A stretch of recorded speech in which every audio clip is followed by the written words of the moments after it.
They call it the land of eternal blue sky. Endless steppe, scattered yurts, and the ghost of Genghis Khan, these are the clichés.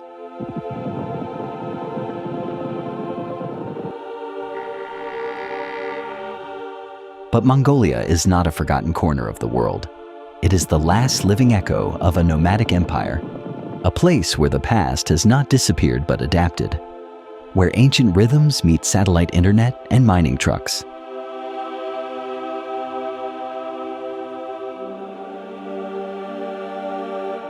From the concrete sprawl of Ulaanbaatar to the silent expanse of the Gobi, from glacial lakes in the north to snow leopard country in the west, this is Mongolia. Harsh, beautiful, and still moving. Here, the legacy of empire survives not in marble statues,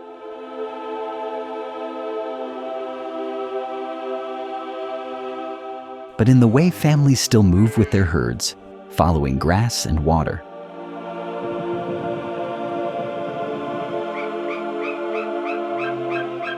In this journey, we will cross Ulaanbaatar's crowded avenues, ride out onto the open steppe, descend into the Gobi Desert, circle the dark waters of Khuvsgul Lake, climb into the Altai Mountains,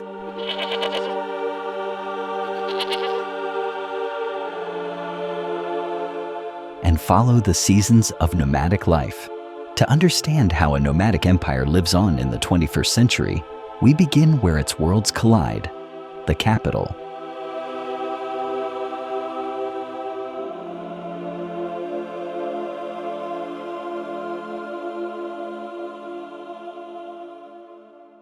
In a narrow valley between low mountains and a winding river, Mongolia's capital has taken shape. Streets wind around hills, towers rise from old floodplains, and smoke from thousands of chimneys fills the cold morning air. This is Ulaanbaatar.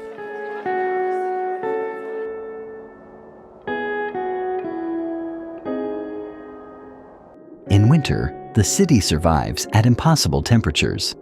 On the coldest days, thermometers drop to -40 degrees Celsius or lower, making Ulaanbaatar one of the coldest capital cities on Earth.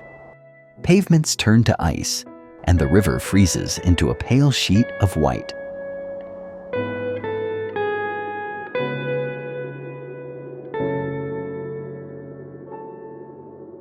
Yet 1.5 million people gather here, nearly half the country's population of 3.3 million, in a nation where most of the land still belongs to grass and sky. Ulaanbaatar is the exception. Dense, vertical, crowded. A fixed point in a nation built on movement.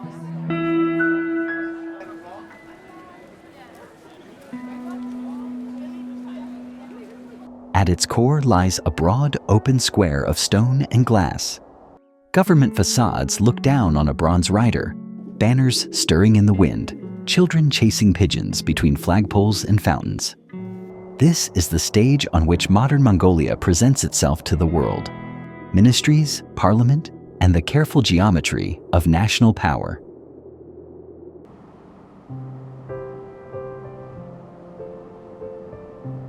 Here, statues of past leaders face LED screens and mirrored office blocks. The old socialist architecture frames a new era of billboards, banks, and smartphone screens. It is a place of ceremonies and protests, parades and quiet evenings, where the story of the state is rewritten year after year against a backdrop of mountains and clouds.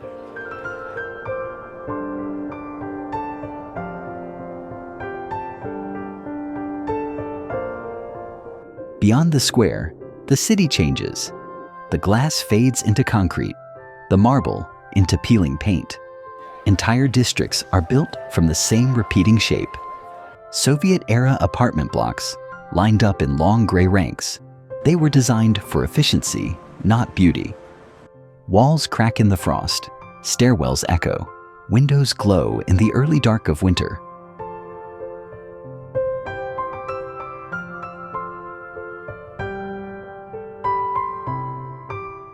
At the city's edge, brick chimneys rise above warehouses and rail yards. Coal trains arrive and depart. Trucks grind over frozen tarmac, and the air itself turns heavy. This is where Ulaanbaatar makes its heat and power, feeding the appetite of a growing city with fuel dug from the steppe.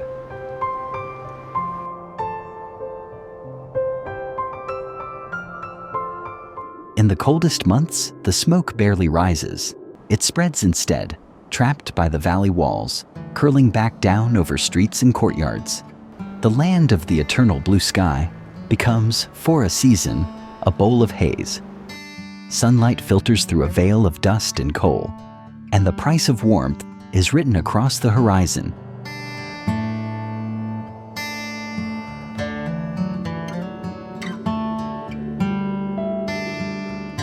Closer to the center, steel and glass push upward. New towers catch the light, reflecting clouds and cranes in their surfaces. Offices, banks, shopping centers, hotels, symbols of a country plugged into global markets.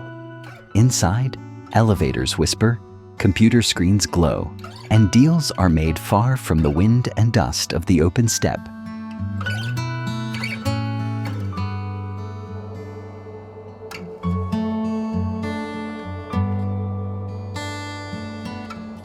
But the real boundary of Ulaanbaatar is not marked by towers or ministries. It is written on the hills that surround the city, where streets dissolve into dirt tracks and asphalt crumbles into dust. Here the houses begin to thin out, and a different shape takes over. Round white tents scattered across the slopes.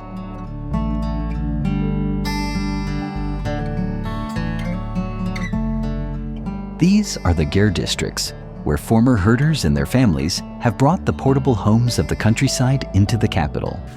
Wells are shared, toilets are outside, water is carried in plastic barrels. In summer, the hills are dry and bright. In winter, each Ger burns coal or wood to keep out the cold. The smoke from thousands of stoves sinks down into the city, mixing with exhaust fumes and power plant emissions until the valley fills with a thick, bitter fog.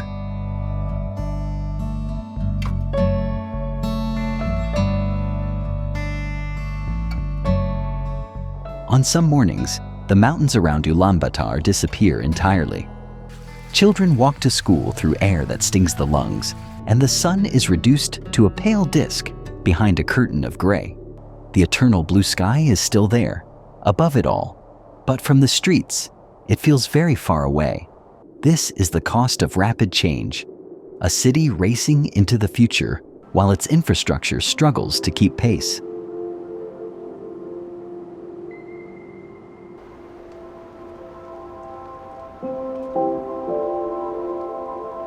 In the midst of this, there is another kind of architecture. Atop a low hill, prayer flags flutter and bells ring softly in the wind. Golden roofs catch the light, and the sound of chanting carries over the noise of traffic. This is Ulaanbaatar's spiritual heart, a monastery that has endured revolution, repression, and rebirth.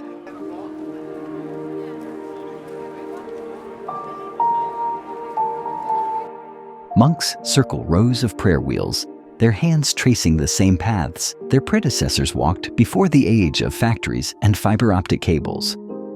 Old women spin beads and whisper mantras. Teenagers take photos on their phones, and incense smoke curls upward into the sky. Faith here is not a relic. It is a thread connecting city life to older worlds of spirits, mountains, and endless grass.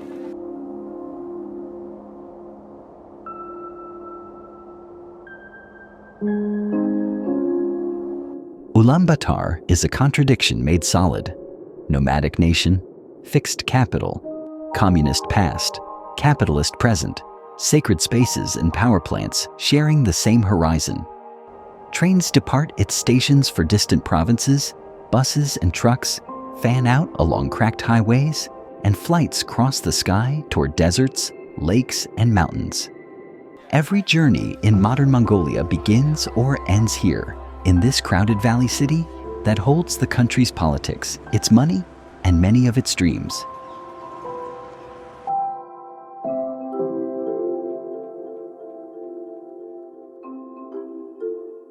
But to understand Mongolia, you must leave the city behind. Beyond these towers, the true Mongolia begins, where the steppe has no end, and the only sound is wind and hoofbeats.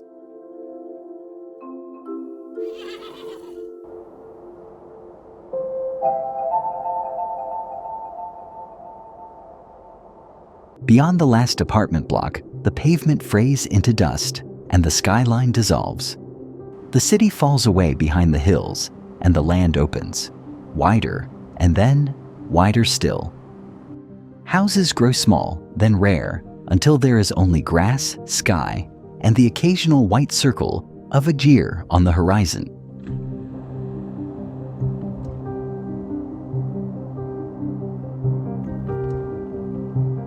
This is the heart of Mongolia, a country of distance and weather, where fences are almost unknown, and the horizon is a continuous line.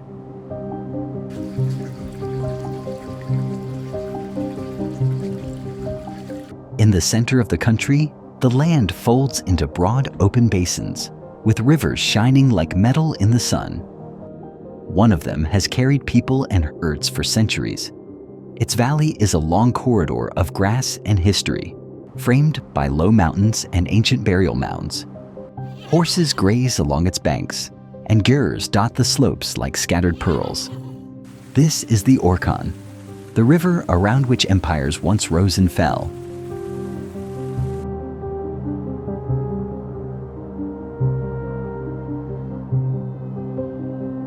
Here, the sky is as much a presence as the earth.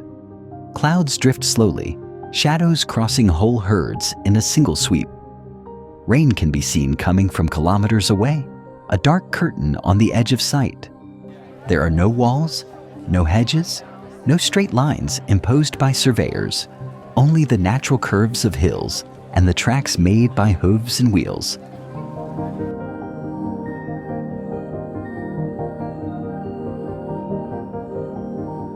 To the west, the land rises into cooler, wetter uplands, where forests creep down the slopes and springs feed clear streams. The region is pastoral in every direction. Cattle by the water, horses on the ridges, smoke from gyres rising straight into the windless sky. Summers here are short, but generous, painting the hills in deep green before winter takes them back again.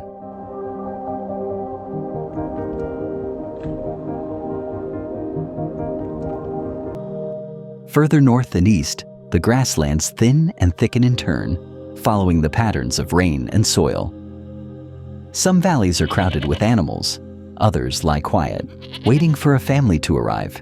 This is not a patchwork of private fields, but a shared, shifting space where the line between mine and yours is drawn by distance and custom more than by ink. Herds move as the grass demands.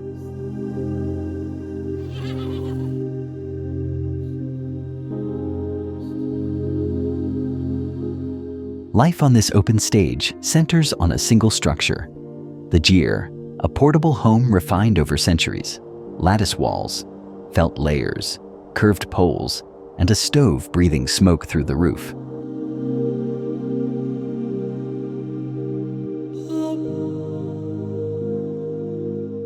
Inside, the door faces the sun. Beds line the walls. Trunks hold clothes and tools. Saddles sit near the entrance, and honored objects watch from the place opposite the door. Around the fire, life happens.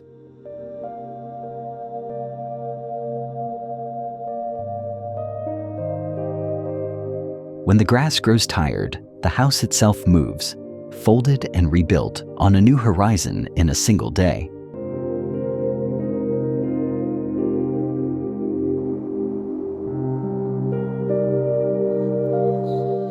Outside, animals are wealth and memory.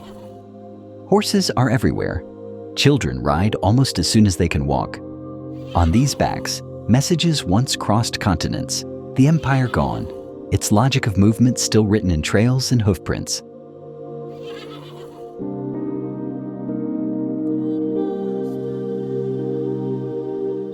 Once a year, scattered families converge on open fields.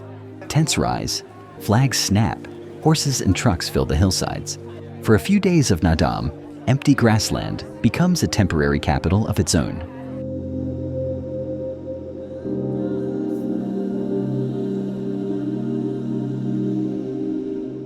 But not all of Mongolia is grass and gear camps. To the south, the steppe begins to change. Hills flatten, rivers shrink to pale scars, and the land starts to glow with heat. Somewhere along this slow descent, Mongolia becomes something else entirely.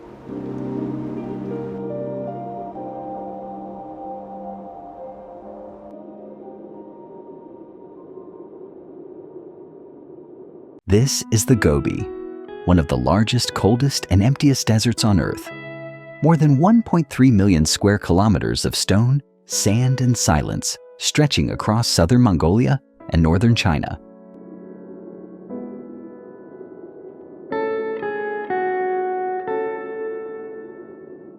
The Gobi is not a sea of sand. Much of it is bare rock, cracked clay, and low, thorny shrubs clinging to what little moisture they can find. Wind drives grit into every seam, and distances are deceptive. A ridge that looks an hour away can take a day to reach.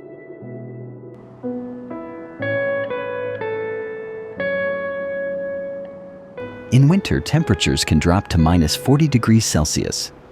In summer, they can climb past 45 degrees Celsius, a swing of nearly 90 degrees between seasons. It is a place where both cold and heat are allowed to finish their work.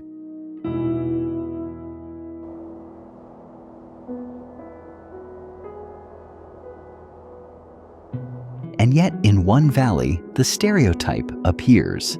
Sand piles up against the foot of dark, rocky hills, rising into waves that seem to have broken and frozen mid-crash. These are the Kongerin Els Dunes, some of them more than 200 meters high and stretching for over 100 kilometers along the desert floor. From above, they look like the spine of a sleeping creature, curved and ribbed by the wind.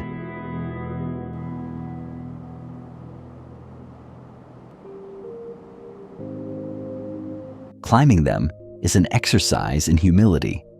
Each step slides back half its length, feet sinking, lungs pulling at thin, hot air.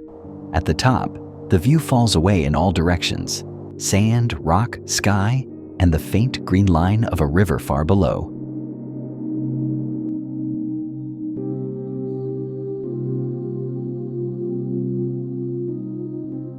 When the wind hits just right, the dunes speak, grains shifting and cascading down the slopes with a low, resonant hum. The locals call them the singing dunes, a sound like a distant engine or a drum being played somewhere beneath the surface.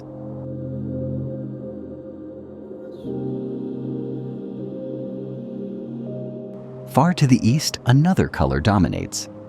Here, the desert rises in cliffs and buttes the color of rusted iron, layered and cracked, their edges bitten away by time. In the late light, they glow as if lit from within, a band of red along the horizon. This is Bayan Zag, better known to the world as the Flaming Cliffs.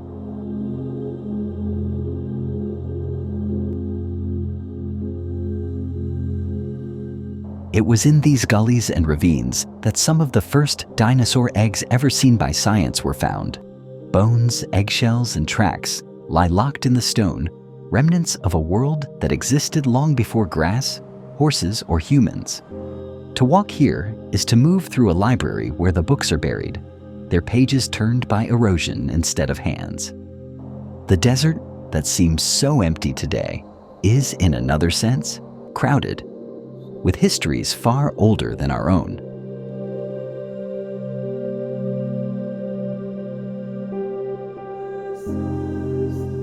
The Gobi is supposed to be hot, yet there are places where the air bites even in high summer. In a deep, narrow gorge cut into the mountains, the sun reaches the floor for only a few hours each day. Cold air sinks and stays, preserving ice in the shadows long after it has melted elsewhere. This is Ulaanbaatar, the vulture's mouth, a slit in the rock where water once carved a path and winter refuses to leave completely.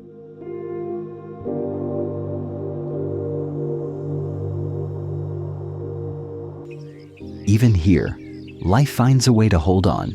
Small plants grow in cracks, insects buzz above trickles of meltwater, and birds ride the thermals above the canyon rim.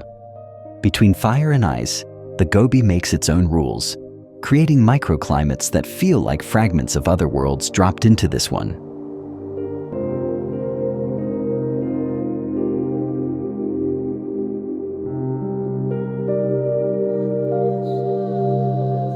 Where there is emptiness, there are also outposts that try to resist it.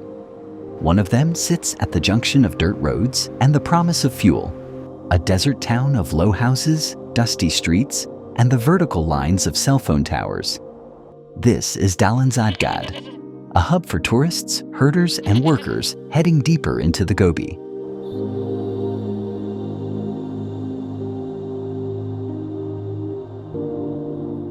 Here, gas stations stand beside small markets, and guest houses share walls with garages and workshops. Buses leave for Ulaanbaatar, and for smaller settlements that would otherwise be weeks apart by horse. The town is a pause button in the desert's long sentence, a place where people can repair, resupply, and rest before vanishing back into the wind.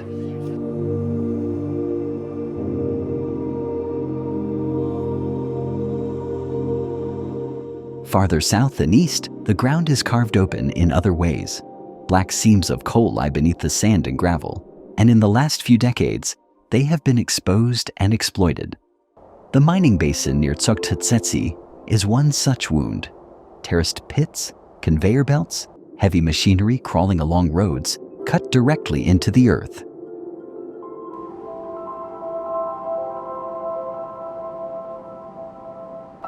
Here, the desert is no longer just a barrier. It is a corridor. Trucks grind along new tracks, beds piled with coal, toward rail lines that tie this emptiness to distant borders and ports. Dark freight trains crawl across the plain, the same routes that once carried camel caravans of wool, tea, and salt, now feeding furnaces far away.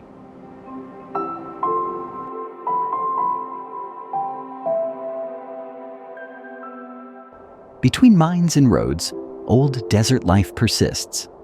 Gur camps stand by dry riverbeds, camels and goats picking at sparse scrub.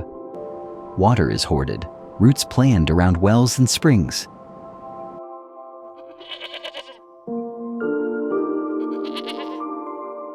Even here, where rain may not fall for years, families make their stand. A well becomes the center of a universe, measured in careful liters. Camels are loaded before dawn, routes planned around water sources that may be 2 days apart. Children learn to read the desert not as emptiness, but as a text written in tracks, wind patterns, and the flight of ravens.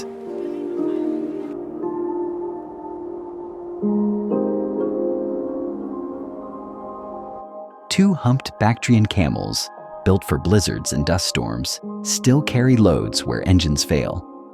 They move slowly through the heat, their thick coats adapted to extremes that would kill most other animals.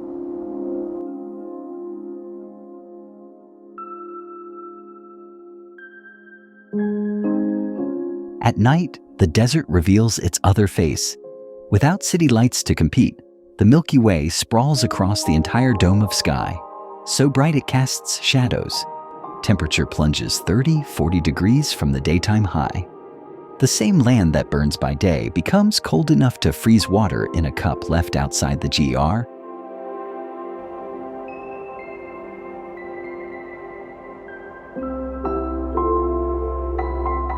The Gobi is called empty, but it is full of fossils, minerals, and fragile paths. It offers no mercy. Storms, distance, and thirst punish every mistake. Yet it is patient. Dunes shift, tracks vanish. Mines will one day fill with sand. It has watched climates change. It can wait. From the lowest, driest point, we turn north to water, forest, and a lake they call the dark blue pearl.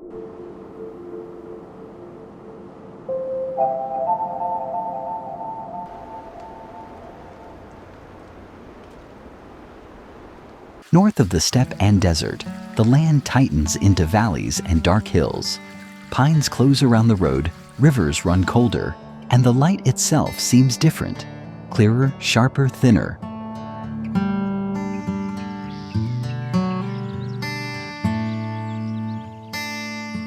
Then suddenly, the trees fall away, and the horizon changes from grass and rock to water. A lake appears, long and deep, stretching like a mirror between mountains. This is Khuvsgul, Mongolia's dark blue pearl.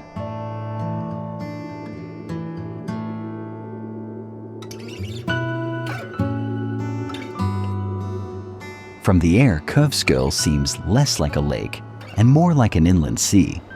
It stretches for 136 kilometers, its surface shifting from deep cobalt to pale turquoise depending on sun and cloud.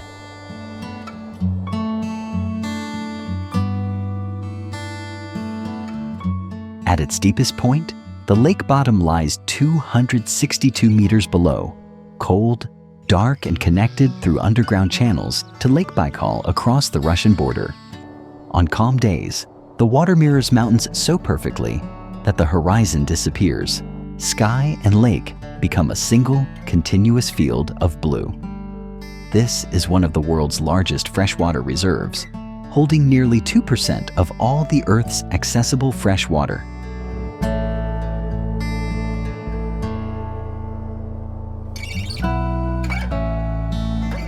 At the southern tip, wood smoke rises from chimneys clustered along the shore. This is Khatgal, once a Soviet-era supply town, now the main gateway for those who come to the lake.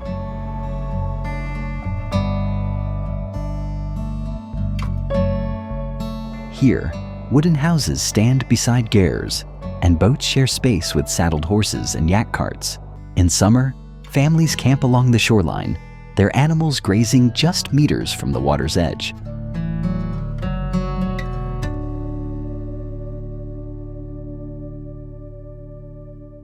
Children run between the trees, skipping over roots and stones. Dogs patrol the boundary between camp and forest. On the lake, small boats cut narrow wakes, leaving trails that linger long after the engine has fallen silent.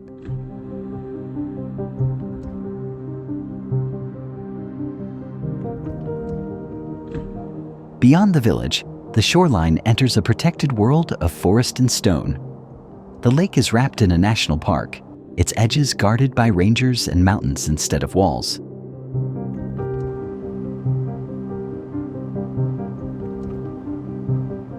In some places, the water is so clear that stones are visible many meters below, their shapes distorted only slightly by the moving surface. Fish slip between them, shadows flickering over sand. The air is cool even in midsummer, and the scent of resin from the surrounding pines overlays everything.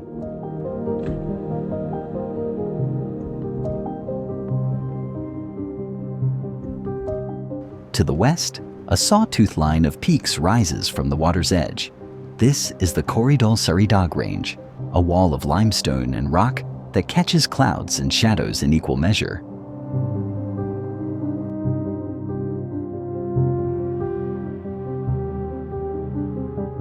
In June, snow still clings to shaded crevices, feeding streams that fall through forest in narrow cascades. Trails climb from meadows into rocky saddles where the lake lies far below, a strip of blue between dark slopes.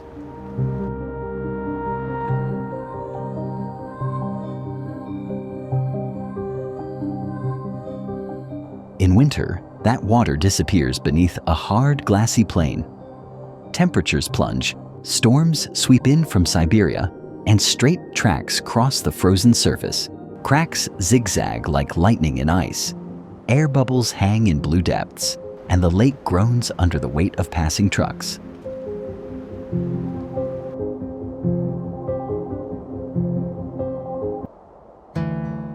North of Khuvsgul, grass gives way to taiga, dark conifers, bogs, and small lakes, linked by faint trails to settlements like Renchinalkumba, where life leans more toward reindeer and fur than horses and open steppe.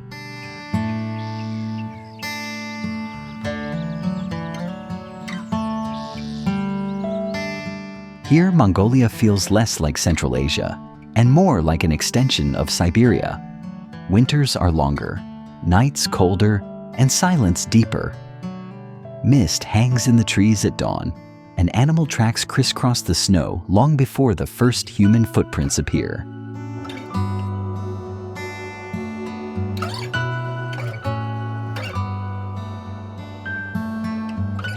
For those who live around Khuvsgul, the lake is not just scenery, it is a presence, sometimes calm, sometimes threatening, always watched with a certain deference. Offerings are left at simple shrines, blue scarves tied to branches or poles overlooking the water. Boats are blessed before crossing, and stories circulate of spirits that live in the depths, of places where it is unwise to shout or disturb the quiet.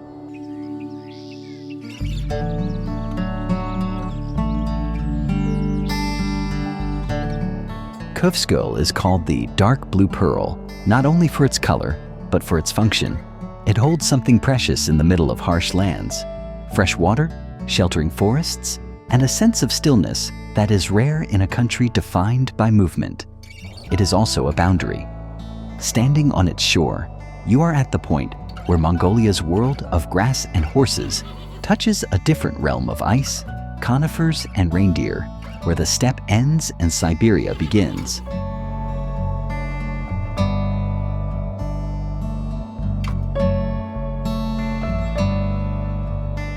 Further west, the land rises. The steppe gives way to stone, and the peaks of the Altai pierce the sky, home to eagles, snow leopards, and hunters who have not changed their ways in centuries.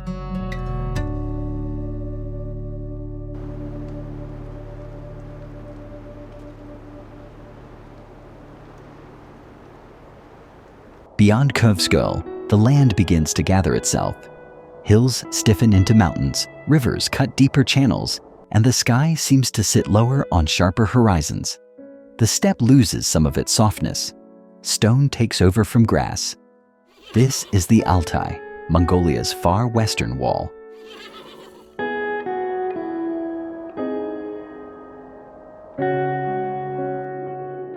In a high basin, a lake lies still among the mountains, blue-gray in the morning, silver in the wind.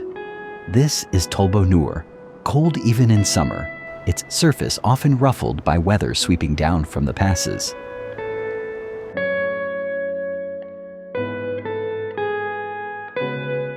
Its shores are mostly empty. A few scattered gyrs, horses grazing on thin grass, the distant outline of a road. Winds here are strong and sudden, slamming down from the ridges without warning. The lake reflects every mood of the sky above it, changing color with each passing hour.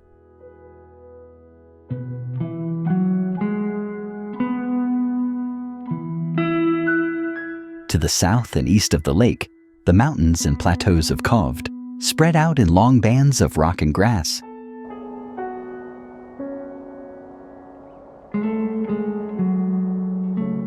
In these western reaches, settlements grow smaller and farther apart.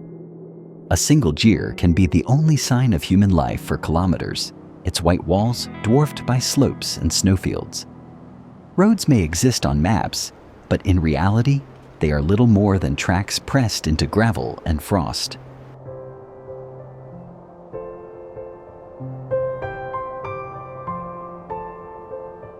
Summer here is brief and urgent.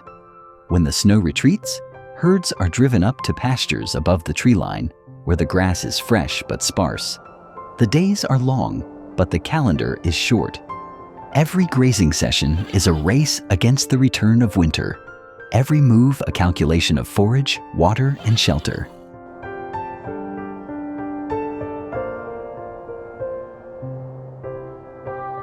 Gyrs on these high plains stand exposed to weather from every direction. Storms slam into them without warning.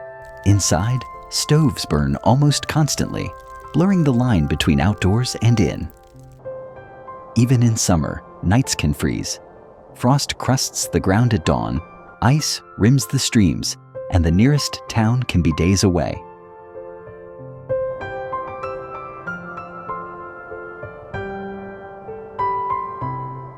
In this harshness, another presence moves mostly unseen. The snow leopard haunts these ridges, leaving paw prints, drag marks, and the occasional ghostly image on a camera trap. Herders fear its attacks, yet respect it as a mountain spirit written into the land.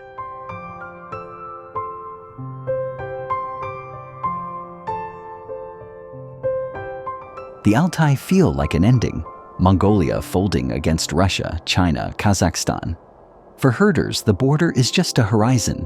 Survival depends more on reading clouds and tracks than any map.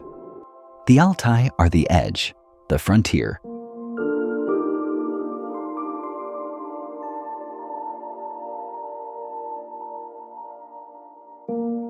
In these western mountains, a different tradition persists. The eagle hunters of the Altai are mostly Kazakh, an ethnic minority whose ancestors moved across these mountains for centuries. Their language is Turkic, their customs distinct from the Mongol majority, and their bond with golden eagles is passed down through generations.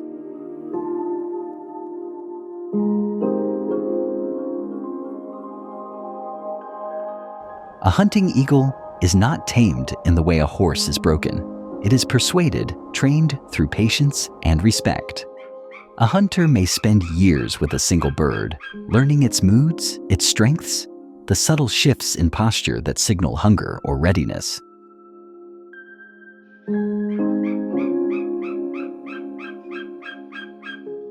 When released, the eagle becomes a weapon of precision, diving from height to strike fox or hare with enough force to stun or kill outright.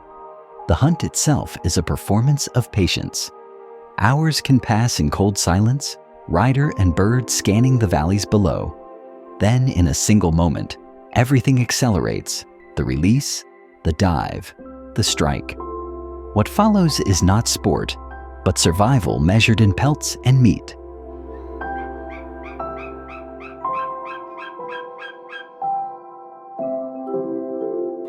This practice, once common across Central Asia, now survives in only a few mountain regions.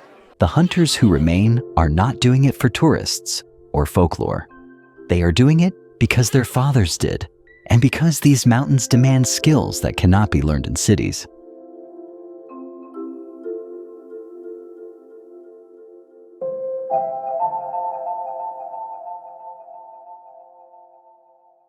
Long before cities grew and factory chimneys rose, Mongolia's spiritual map was written in mountains, rivers, and sky. For centuries, people here honored local spirits and practiced shamanic rites, calling on the powers of wind, fire, and ancestral lands.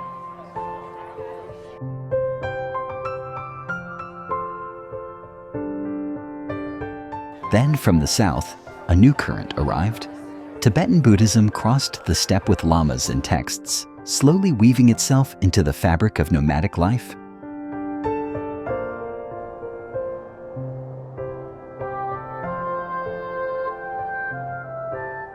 On a rise above the ruins of ancient Karakoram, a walled compound of white stupas and temples looks out over the steppe.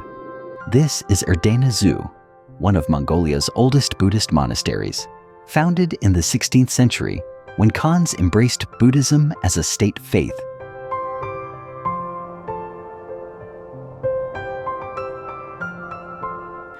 Inside its walls, temple rooms glow with the light of butter lamps. Statues watch from alcoves, and old murals still cling to plasters scarred by time. Pilgrims circle the perimeter, turning prayer wheels as they walk, while visitors step lightly across wooden thresholds, speaking in hushed voices without quite knowing why. Beyond the gate, gurs and grass remind you that this temple complex grows from nomad soil, not from a settled, walled civilization.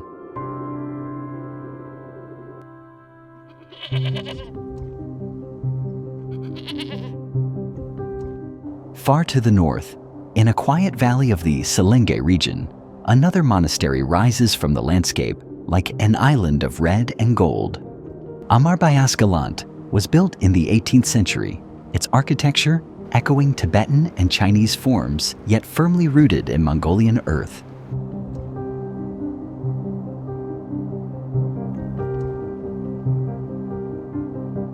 The complex feels both grand and remote. Winds roll down from the hills, carrying the sound of chanting out through fields and meadows.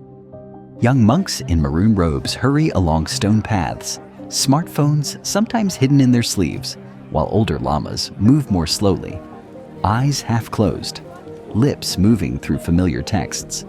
The monastery is a school, a community, and a memory of a time when hundreds of such centers dotted the country.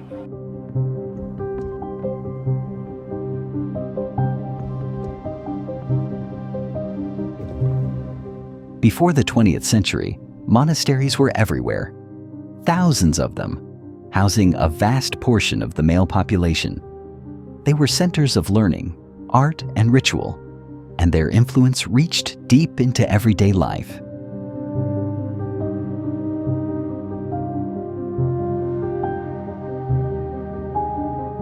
Then in the 1930s, under Stalinist purges, that network was shattered. Temples were dynamited, statues melted down, scriptures burned or buried. Monks were imprisoned, executed, or forced to return to secular life. For decades, open expressions of faith became dangerous.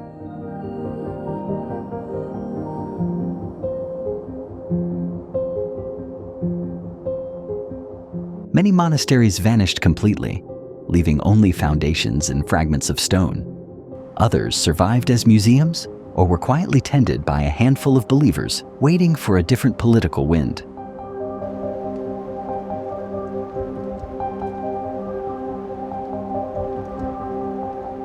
That wind finally came with the end of socialism and the arrival of democracy in the 1990s. What had been suppressed went underground. What had gone underground began to re-emerge.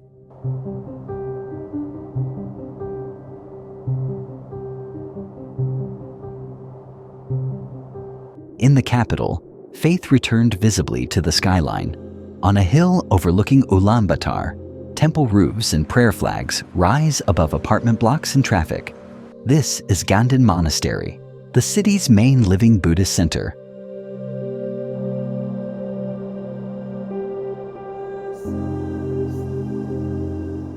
Here, old women in deals, office workers on lunch breaks, and students with backpacks all move in the same clockwise circle, hands brushing metal cylinders inscribed with mantras. Inside, monks chant in low, steady voices, the sound mixing with the honk of horns and the distant thrum of construction. The monastery is an island of ritual in a restless city, but it is not cut off. It is woven into the daily roots of people who carry both modern worries and old beliefs.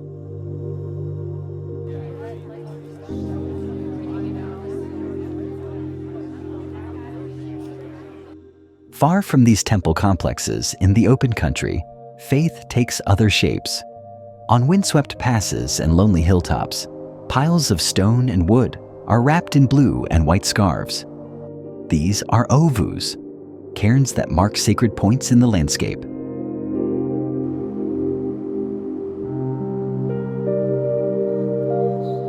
Travelers circle 3 times, add a stone or blue kadag, pour milk or vodka, asking for safe roads, good weather, strong animals.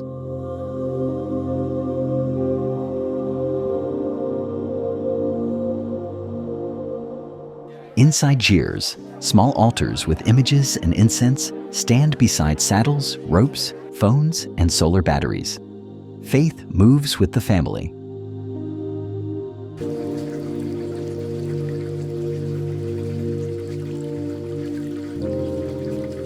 Across Mongolia, Buddhism mixes with older spirits and recent history, shaping how people speak about mountains, rivers, and fate. Faith gives meaning.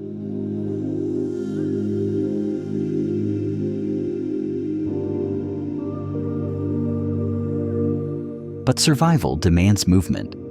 And in Mongolia, movement is not migration, it is identity.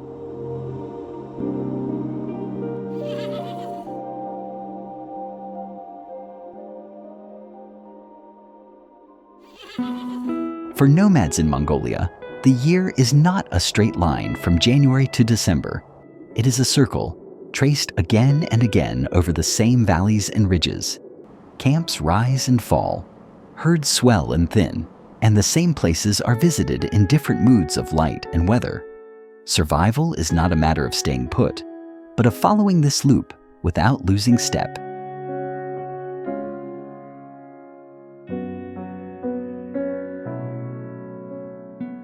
When the first warmth returns, it does not arrive generously.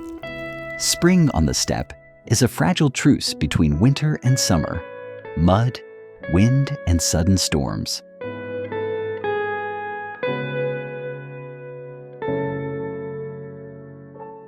Animals give birth when the grass is only beginning to recover. Lambs, kids, and calves arrive into a world where snow can still fall overnight. Herders sleep lightly, waking to check on their animals again and again. A late blizzard, a cold rain, a misjudged move between pastures. Any of these can turn the season from promise into loss. Spring is hope, but it is also risk.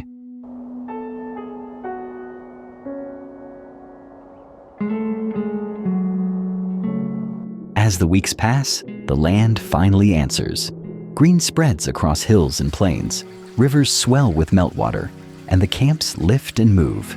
Gers are dismantled, loaded onto trucks or carts, and rebuilt near better grazing. The distance may be only a few dozen kilometers, but it is enough to redraw the map of daily life.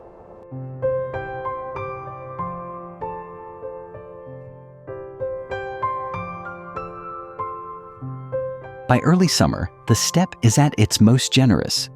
Grass is thick, wildflowers appear in flashes of color, and the animals grow strong on fresh forage.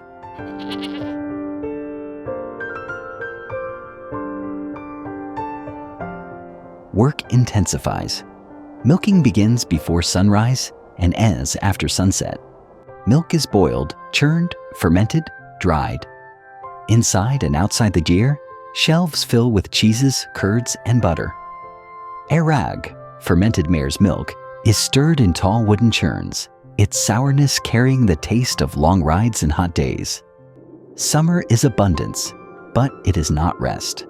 Every extra liter of milk, every stored piece of meat, is a buffer against the winter to come.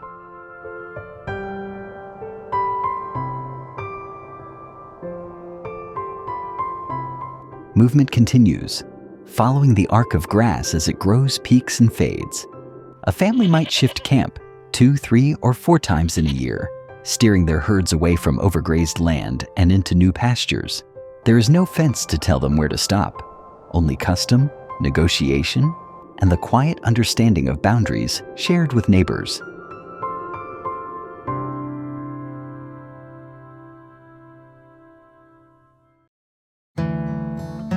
In the middle of all this labor, summer offers a brief pause in the form of celebration.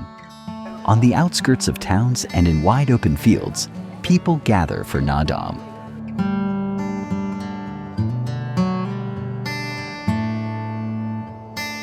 Wrestling, horse racing, and archery turn skills honed by necessity into sport and ceremony. Families dress in their best steels.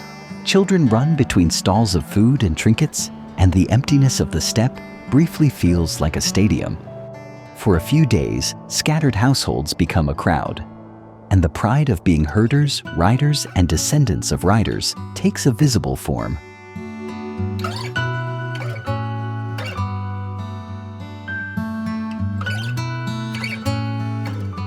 By autumn, the light changes. The grass loses its vivid green, turning first dull, then gold.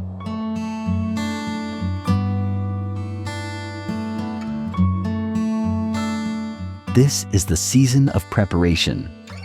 Animals are sorted. Some will be kept through the winter, others slaughtered to become dried meat and fat.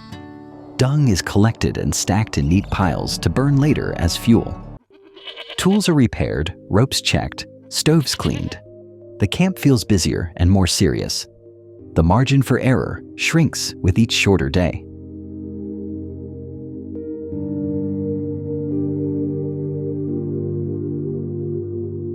Then winter arrives, sometimes in a single night. Temperatures plunge, rivers freeze, and the steppe hardens into a world of ice and wind.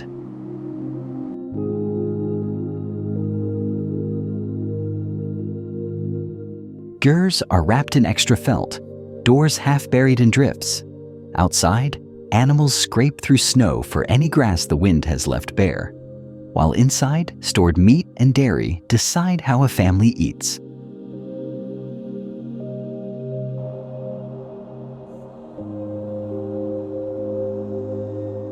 Some winters become zidud, drought-scarred pastures locked under ice and deep snow. herds weakening and dying until a single season erases a lifetime's work.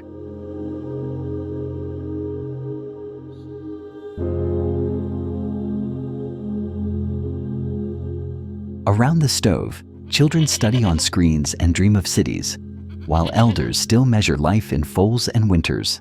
Antennas and solar panels rise beside gears as some families keep one foot in town and one on the land.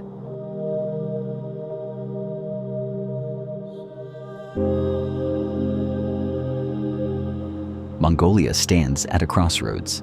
The capital grows while the steppe empties. The young seek Wi-Fi while the old speak to spirits. But one thing remains. This is still the land of the eternal blue sky, and it has survived worse.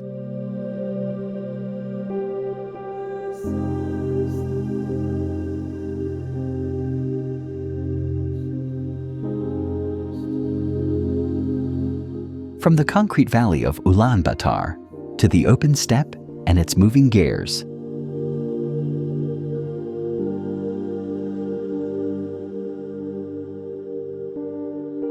from the empty heat of the Gobi to the dark blue depths of Khuvsgul,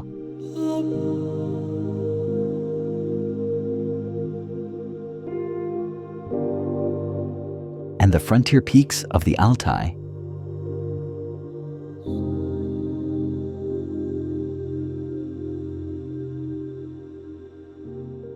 Mongolia lives between worlds, tradition and modernity, monasteries and mines.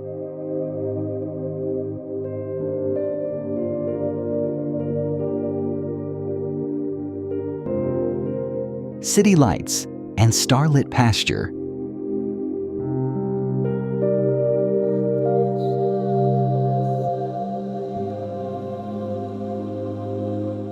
The memory of an empire and the reality of a small landlocked nation all meet here on this wind-cut plateau.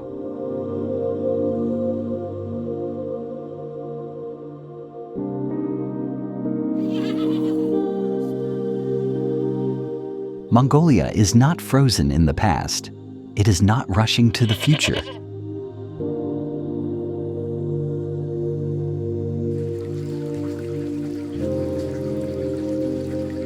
It is simply moving, as it always has, between sky and earth, on horseback, following grass and wind.